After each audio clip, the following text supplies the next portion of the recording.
Page 205. This is number 3 at the top of the page, the Etude. Another Etude or study piece. Okay. We'll see what we're studying maybe when we get into it. I look it over. It's 2 lines long. Now, hopefully, if you're reading it, you just sit down, you kind of look it over, get an idea of the key and the time signature and all that, and then you just play it.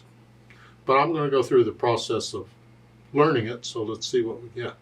Treble bass clef, 1 flat in the key signature, so it's either in the key of F major or D minor. It is, if you look at the end, we're in D minor, which means probably the C's are going to be C sharps, because that's harmonic minor. If you look, I see some C sharps, C shells by the C sharp in there, so we'll do that.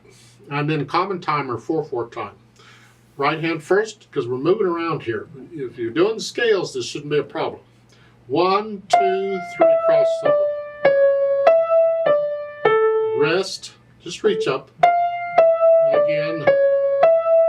Well, this is fun. And then cross them. Okay, that's what it is. I mean, I didn't write it, this ding dot did. Left hand, well, we're here. 1, 2, 3, 4, 1, 2, 3, 4, 1. Oh, this is great. Let's go down to the last 2 measures. You're here. Reach down. I want to feel my way around, and hopefully you get to where you can play this without looking at the keyboard, because you're not jumping around, you're crawling around. So we put them together. So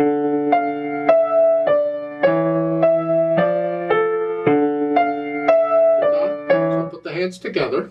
And then I go back over it carefully and get rid of the hesitations. You take it at your speed, not mine. Then the dynamics. Starts out MF, and that's the melody, which I think is the right hand.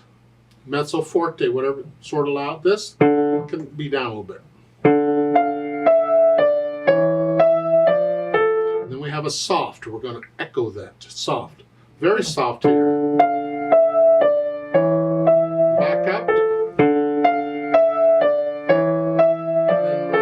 And the last 2 measures, you go back down a little bit at a time. You're moderately loud. I'm going to do it like 2 notes at a time. I'm just going to go down a little bit. Here, a little louder, soft. I went all the way down to soft. Here, very soft here. So it's moderately loud. Now down a bit, down more, soft. Yeah, you have to kind of figure out in each situation, because it's different on how many notes do you play before you change? How do you feel it? Because you got to make it last. Otherwise, I would be soft within a couple of notes. See, I'm already there, and that's too soon. I got to make it last longer than that, so I plan it out. Maybe with each half note in the left hand, I get a little softer in the right hand.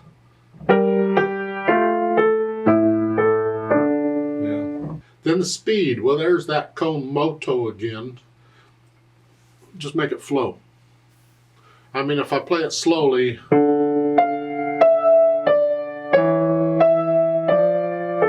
that's okay for learning and get rid of the hesitations, but it's too slow for a con moto, and if it's fast, that's a little too much con moto. Somewhere, it's sort of like an allegretto, sort of just move it.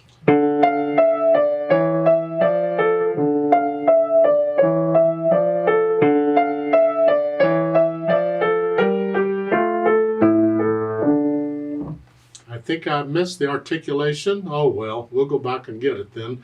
You're connecting it. This left hand, these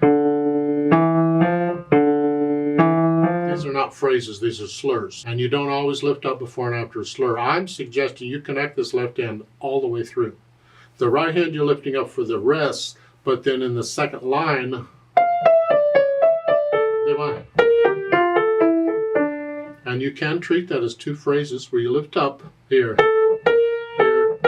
If you'd rather connect it all, whatever, I don't know, it's interpretation. But the left hand I'm going to connect. So the second line, if I do lift up here, I'm connecting that anyway. Yeah. So just because I lift up in one hand doesn't mean I lift up in the other, is my point. The natural accents. 1, 2, 3, 4. 1. feel them. 1, 2, 3, 4. Okay. Now once you can play it at least slowly with no hesitations, let's play it together and make sure you have the correct notes and rhythms. I'm not going to do the dynamics. We're not performing it, just notes and rhythms. I will lift up for the phrasing in the second line between measures 6 and 7. I'll go ahead and lift up in the right hand. I'll give us 4 counts. 1, 2, ready, go.